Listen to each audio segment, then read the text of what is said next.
Yeah, hi there. These comments are for 5340, and I'm looking at your essay right now. So for this paragraph here, I'm going to make some slight changes and refocus it, make it a little shorter, and get rid of the detail here. You don't need that detail in the beginning of your summary. I would just say here, the author Deborah Tannen states that male and females have different perspectives about conversation. These perspectives or cultural differences affect how the two genders view talk and its purpose in long-term relationships. So now, that's what our introduction looks like. Okay, so the second thing is, this paragraph that you wrote here, we need more structure. So if you divide it and separate it, maybe one paragraph focuses on women and another focuses around men, and we take these ideas, it'll look something like this.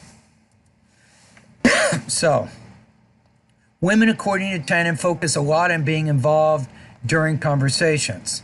Therefore, they use more meta messages than their male counterparts. Tannen defines meta messages as an indirect way of communicating that encourages more involvement because the other speaker not only focuses on what is said, but how it is said. According to Tannen, women learned this way of communicating as they grew up talking to other little girls, we will say, who shared similar conversation styles. Now then, in the next paragraph, we're only focusing on men. So Tannen asserts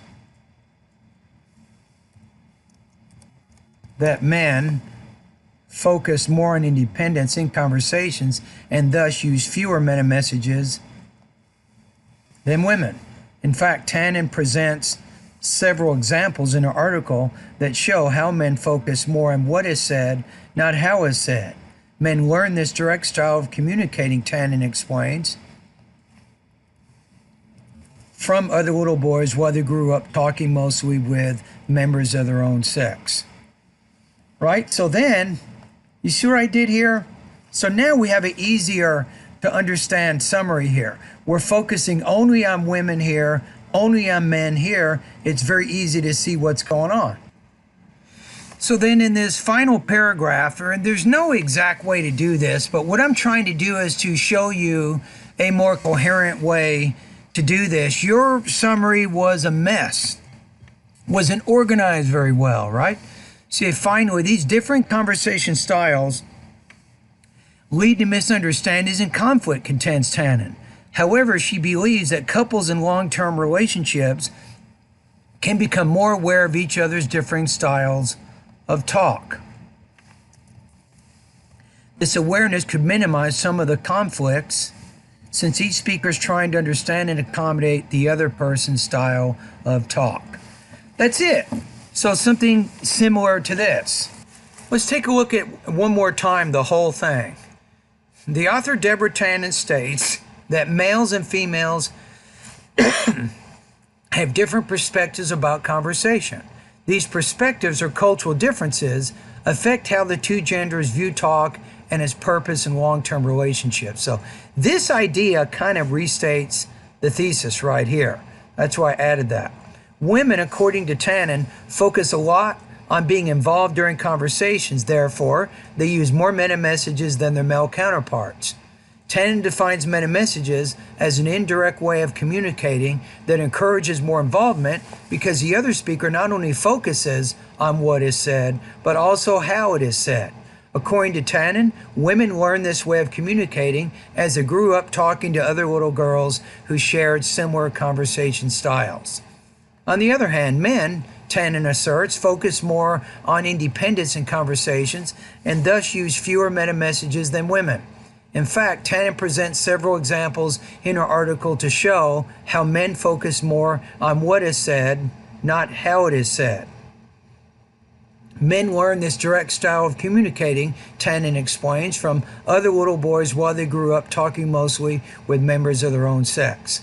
Finally, these different conversational styles lead to misunderstandings and conflict, contends Tannen. However, she believes that couples in long-term relationships can become more aware of each other's differing styles of talk. This awareness could minimize some of the conflicts since each speaker is trying to understand and accommodate the other person's style of talk. So there you go. That's an example of how to do it.